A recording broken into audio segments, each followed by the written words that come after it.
we know that there were 1,200 lives that were lost in Israel. We saw horrific scenes of sexual violence against women.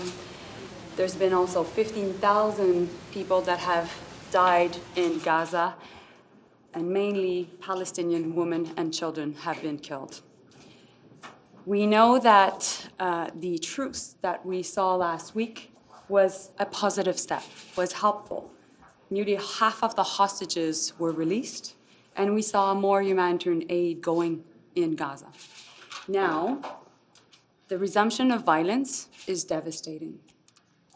And the cycle of violence will not ensure Israel's long-term security.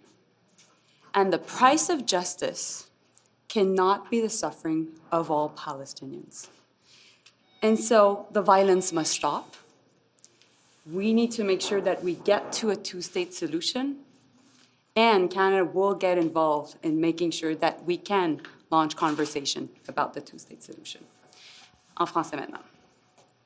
Alors, ça fait maintenant près de 2 mois que been close to 2 les attaques months since the terrorist attacks of Hamas against Israel have happened, and we know the conflict started.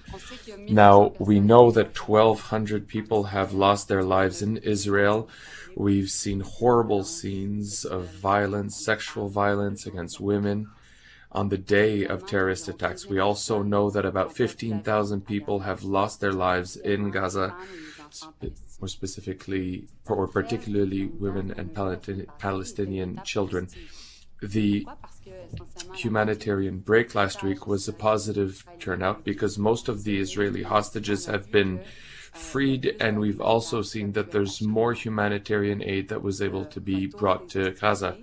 The return to hostilities is devastating, and the cycle of violence that we currently see in the region will not permit or ensure the safety of Israel. And the price of justice can not be on the back of all Palestinian civilians. So the violence needs to stop, and that's why we are supporting a two-state solution, and Canada will be involved in the process to arrive to this two-state solution.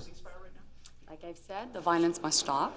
Too many children and too many women have lost their lives, and we need to work towards a lasting peace, which is through a two-state solution, because this is the only way. I was at NATO last week, and I had many conversations also with my G7 counterparts, and we need to make sure that we engage with countries of the region and countries of the G7 to bring much more the two-state solution conversation on the table.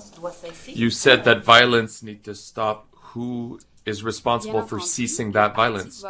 Of course, parties need to agree on the fact that hostages should be freed and humanitarian aid should arrive. But in general, the only way long-term that we'll be able to see a cessation of hostilities is if we arrive at a process that means that there's a two-state solution on the table. You are saying violence needs to stop. Who needs to do this? Well, we know right now that Hamas is a terrorist organization that has launched terrorist attacks not just on October 7th, but even last week. That means that the ceasefire stopped, which we know that Israel is allowed to defend itself, but it cannot do it on the back of all civilians in Palestine.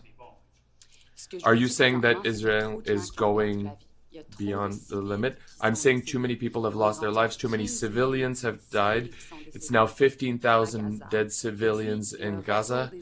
Since the return of hostilities last week, there are 1,000 people who have died. So it's obvious that the cycle of violence cannot perpetuate or continue, and it's why I am committed, the government is committed to speak with other countries in the region, other G7 countries, to have a two-state solution.